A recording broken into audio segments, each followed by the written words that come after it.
Hi, I'm Ellen Gormley and welcome to my channel.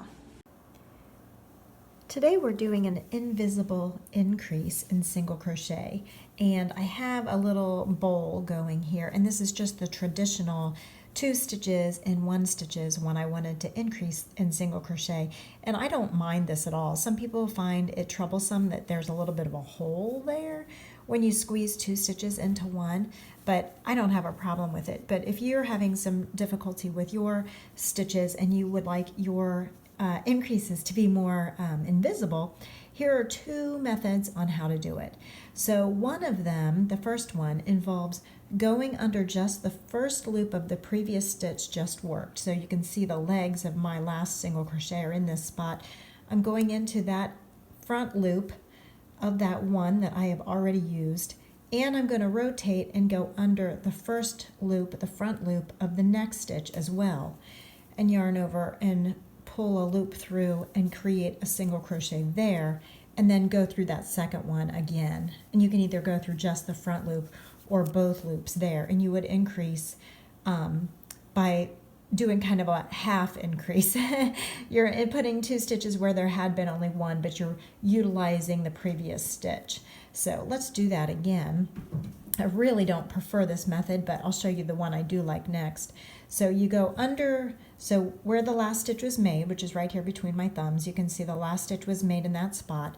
I'm going to squeeze under that front loop, and I'm not pulling up a loop. I'm going into the next front loop. That's when I'll pull up a loop through both of them and complete the single crochet stitch there, and then go through this one, the second one, again.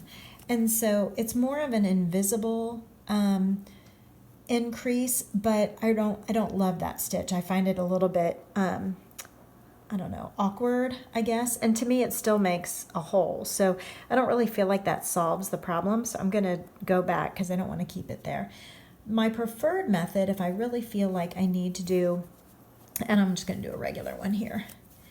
When I want to do an invisible increase and I really don't want to use the traditional method of 2 single crochets in the same spot, then I'll do this method. So I'm just using 1 stitch, the next stitch that has not been used yet, so it's not utilizing one already been used, but I'm going to do this one twice.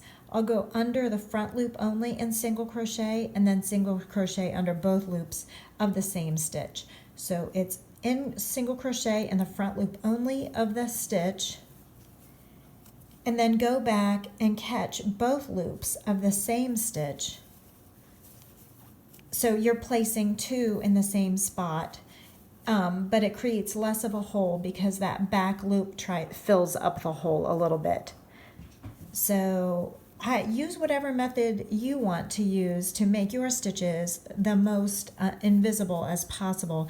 When you're making amigurumi especially, you don't really want holes, especially if you're using a dark yarn, because the polyfill usually is white and you don't want to be able to see the polyfill through the fabric.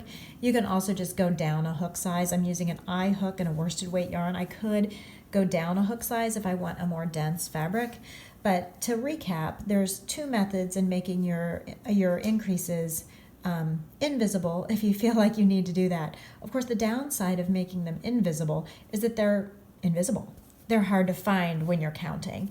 So this is actually just a even row for me. I'm not actually increasing, but I thought I would stop and take a video for you and show you. So the first method again was to go under the first loop, the front loop of the previous stitch, and go under the front loop of the next stitch, pull up a loop and single crochet in that, and then to use that second stitch again. So that's an invisible single crochet increase. Then the next method, which I prefer more than this one, is to go under the front loop only and single crochet, and then go through both loops of that same stitch with a traditional single crochet, placing 2. And you can kind of see that back loop poking through there, and it kind of helps fill the hole a little bit. Again, for this pattern though, yeah, you can see a little bit of the holes. You can see the kind of lines from the holes from where the increases are. That doesn't bother me, but if it doesn't bother you either, you can just do the traditional 2 single crochets in the same spot to increase. So there's 3 methods of how to increase in single crochet. You choose the one that's right for you. I'm going to keep doing what I'm doing and see what this turns into. Thanks so much. Thanks for watching. Like and subscribe for more videos.